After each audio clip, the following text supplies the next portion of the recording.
Item 7, Healthcare Services Amendment Bill, second reading. Minister for Health.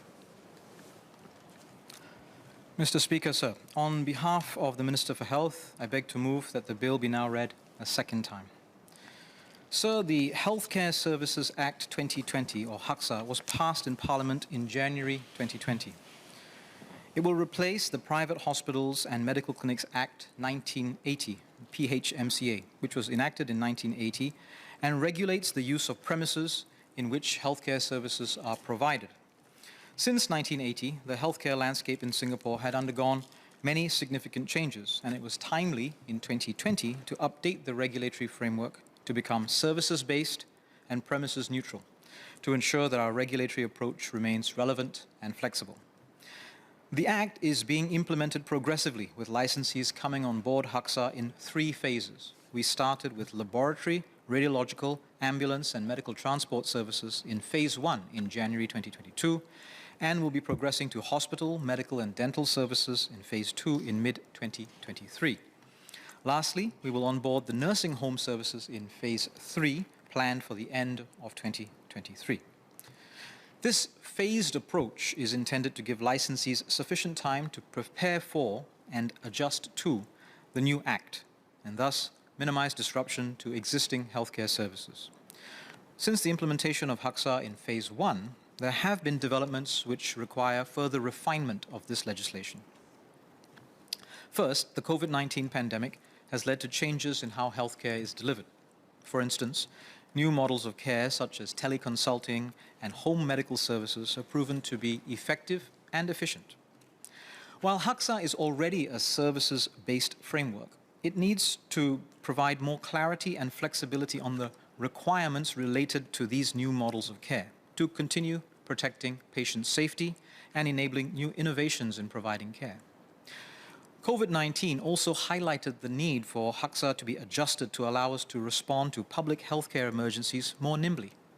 This includes instances where license conditions must be changed immediately to address urgent patient safety or public health issues.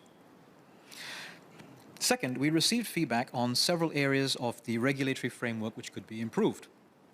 This includes misleading advertisements, including non-licensable healthcare services or business names. This was the result of engagements with stakeholders to continuously review and update HCSA while preparing for its rollout across existing and new licensees. And third, there was a need to align the scope of regulatory action for healthcare advertising by licensees and non-licensees. All these have led us to further review HCSA to enhance and future-proof the legislation. The proposed amendments will allow us to be nimbler in responding to the evolving healthcare landscape and enable premises-neutral care to be delivered across our healthcare settings. It will also strengthen governance to safeguard patient safety and welfare and protect patients from misinformation, exploitation, or abuse. So I'll go through the key features of the bill and highlight changes to existing legislation. Clause 4 will amend Section 9 to introduce the regulation of 4 primary modes of service delivery: permanent premises, temporary premises, conveyances, and remote provision. Licensees must obtain approval to provide a licensable healthcare service by any of these 4 modes. To give some examples, permanent premises are physical in-person general practitioner clinics or hospitals. Temporary premises would include ad hoc health screenings in a community center's multi-purpose hall, or when a doctor conducts a house call visit to a patient's home. Conveyances refer to the healthcare service being delivered using vehicles like ambulances or dental screening buses. Remote provision involves the delivery of healthcare services through virtual platforms such as virtual teleconsultation. A clear regulatory framework for these various service delivery modes will give providers the confidence to continue to provide and expand home care services, which are critical to enable aging in the community, in particular for seniors who are homebound or those at the end of life. Bringing medical services closer to the community and into homes will also enhance the convenience to patients and their caregivers and reduce caregiver burden. For example, home medical providers caring for patients at the end of life will now be able to help maximize patients' quality of life and fulfill their aspirations to spend their last days at home. The Mobile Inpatient Care at Home, MIC at Home, is another care model where suitable patients can choose to be managed at home and receive similar clinical care as in the hospital. And this includes regular review by the care team, either by home visits, teleconsultation, or remote monitoring of vital signs, and even intravenous medication if required. Under this approval regime, MOH can prescribe regulatory requirements and impose approval conditions on licensees.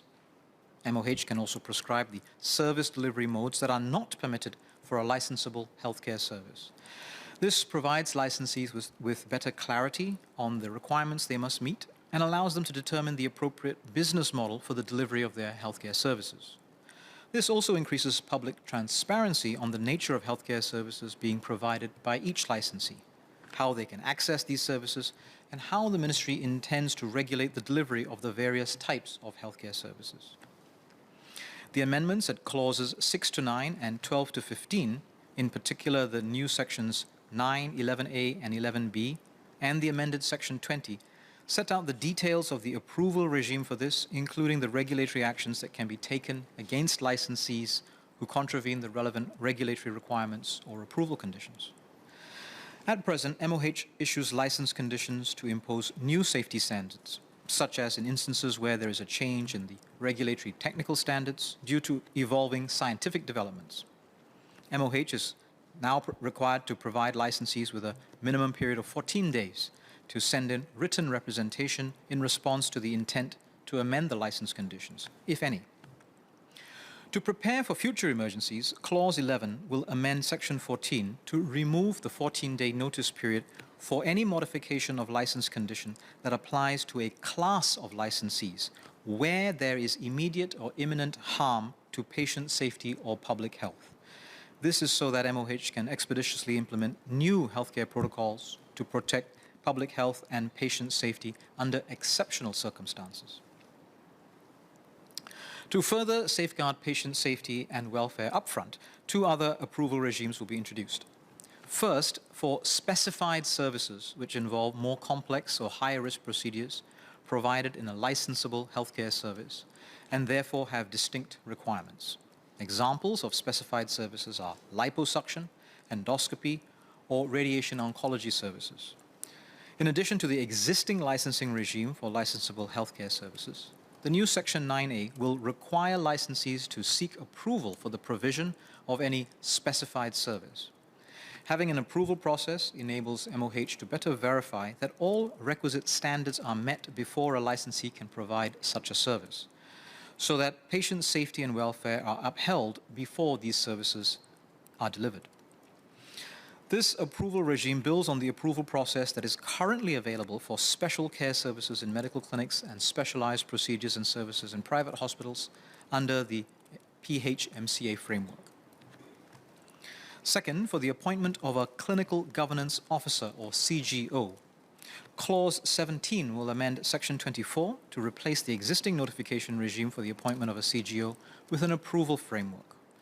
Under HACSA, a CGO is expected to play a crucial role in overseeing the clinical governance and technical aspects of healthcare services. By requiring licensees to seek approval for the appointment of a CGO, MOH can also ensure upfront that a competent and suitable individual is appointed and better safeguard patient safety and welfare. Besides enhancing upfront safeguards, Clause 18 also reenacts Section 28 to introduce flexibility for MOH to vary the scope of restrictions for selected individuals or groups of individuals employed or engaged in different healthcare settings based on the anticipated risk of patient harm. Under the current HACSA, certain licensees may be prohibited from employing any individual who has committed egregious crimes involving violent acts, such as rape or kidnapping, except with the approval from MOH, regardless of the duties performed by the individual. This is done to protect the safety and well-being of more vulnerable patients, as they may not be able to fend for themselves if they are harmed or abused. This is similar to the approach taken under the Early Childhood Development Centers Act 2017. However, the risk of patient harm varies depending on the role undertaken or performed by these personnel and the nature of the healthcare settings they work in. Hence, Clause 18 will repeal and reenact Section 28 to provide some flexibility. The restrictions will apply to prospective employees and those engaged but not employed by licensees to undertake work in healthcare settings. For a start, licensees operating in the Institute of Mental Health and all nursing homes and hospices, I'll say that again, for a start, licensees operating in the Institute of Mental Health and all nursing homes and hospices will be required to comply with these restrictions. This is because there have been a number of cases of physical violence or abuse reported at these types of healthcare institutions. MOH will continue to monitor for any emerging trends that indicate an increased risk of patient harms in other settings, and will consider extending these restrictions to other individuals or settings in the future if needed. The proposed amendments also seek to enable the public to make better informed choices about their use of healthcare services. In particular, the necessity of ensuring that consumers or patients are not misinformed or unduly influenced to appropriately consume certain healthcare services. We are addressing this with tighter controls on advertising and naming. Clause 19 will amend Section 29 to prohibit licensees from using a specialty name in their names or logos in any language if there is no practitioner actively practicing the said specialty under the auspices of that licensable healthcare services. To clarify, the specialist must be locally registered to practice the specialty in question and can either be employed or engaged by the licensee to provide the approved licensable healthcare service under the auspices of the licensee. Specialties recognized under the Medical Registration Act or the Dental Registration Act and their associated terms are the specialty names intended to be covered by the amended Section 29. For example, a clinic cannot be called the Neurology Clinic or the Brain Clinic if there is no neurologist practicing in that clinic. This protects patients from being misled into thinking they are receiving specialty care where the provider is not a specialist. Licensees are currently prohibited under HACSA from using the terms Singapore or national in their names or logos, except with the approval of the Director of Medical Services. To further prevent public misperceptions, the prohibition against using these terms under Section 29 will be amended to extend to the same terms in any language, not just English. To clarify, existing licensees will be allowed to retain their current business names if it contains the terms Singapore or national, unless there are changes in the business name or licensee in future. To streamline the regulatory framework for healthcare service advertising, some advertising requirements for non-licensable healthcare services will now be regulated under the HACSA regime, and the relevant provisions in the Medicines Advertisement and Sale Act 1955, MASA, will be repealed. These requirements include the prohibition on non-HACSA licensees who claim in healthcare service advertising to treat any medical conditions or diseases under the new Section 31A inserted by Clause 22.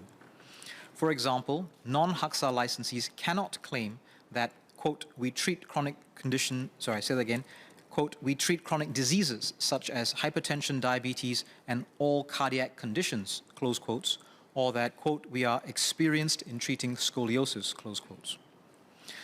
At present, there is a disparity in enforcement actions between the two acts, with MASA having significantly lower penalties and a more limited scope of regulatory action. For example, there's no power to take down non-compliant advertisements. The new Section 31C inserted by Clause 22 will impose similar penalties for comparable non-compliance in healthcare advertising, regardless of whether one is an errant provider of a non-licensable healthcare services or a HACSA licensee. This will deter non-HACSA licensees and ensure all healthcare service providers are held to the same high standards when advertising their healthcare services. Lastly, many stakeholders have also raised concerns about cases of misuse of the title doctor in healthcare service advertising by certain non-registered healthcare professionals. To protect consumers from being misled into thinking that such persons are registered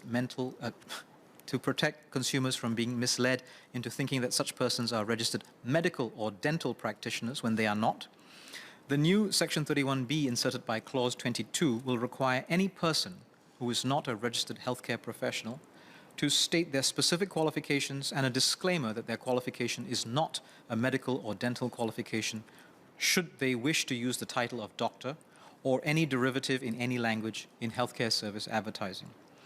These restrictions will not apply to registered healthcare professionals such as nurses and pharmacists, as they are regulated under their respective professional acts. Non-registered healthcare practitioners who are PhD holders and wish to use the title doctor in advertisements of healthcare services must also state their qualification and a disclaimer that the qualification is not a medical or dental qualification in such advertisements. However, for settings beyond healthcare service advertising, for example, the use of doctor by PhD holders in academic articles, this requirement will not apply. We understand that there are instances of foreign-trained doctors or dentists who have proper medical or dental qualifications but do not have these qualifications registered with the Singapore Medical Council, the SMC, or Singapore Dental Council, SDC. There are also instances of doctors and dentists who have previously registered themselves locally but have allowed the registration to lapse as they are now retired. In both these cases, should these practitioners wish to use the title doctor in healthcare service advertising, the amended Act will require them to additionally include a disclaimer that they do not hold a valid practicing certificate issued by the SMC or SDC. As these doctors and dentists are not locally registered, these incremental restrictions are designed to ensure that they are treated similarly as other non-registered healthcare professionals for parity. The amendments at clauses 25 to 28 pertain to the redesignation of the Director of Medical Services to the Director General of Health. This new designation is a more accurate reflection of the job scope and responsibilities of the Director of Medical Services, which goes beyond medical services to also the control of communicable and non-communicable diseases, the setting of healthcare professional standards, and development and enhancing performance of the healthcare system. Mr. Speaker, sir, members will see that through this bill, the Ministry of Health seeks to enhance and future-proof the regulation of healthcare services, to enable premises-neutral services across any healthcare setting, to put in place better governance, safeguards, and clarity in the provision of healthcare services to patients, to empower patients to make more informed choices, and to enable the Ministry to address any patient safety and welfare issues expeditiously. If passed, we intend to implement the amendments in mid-2023, together with the second phase of the implementation of this Act, with two exceptions. First, the redesignation of the Director of Medical Services will be implemented within 2 months. Second, the restriction on individuals employed or engaged will be implemented at the end of 2023, when the screening process for prospective employees would be operationalized. With that, Mr. Speaker, I beg to move.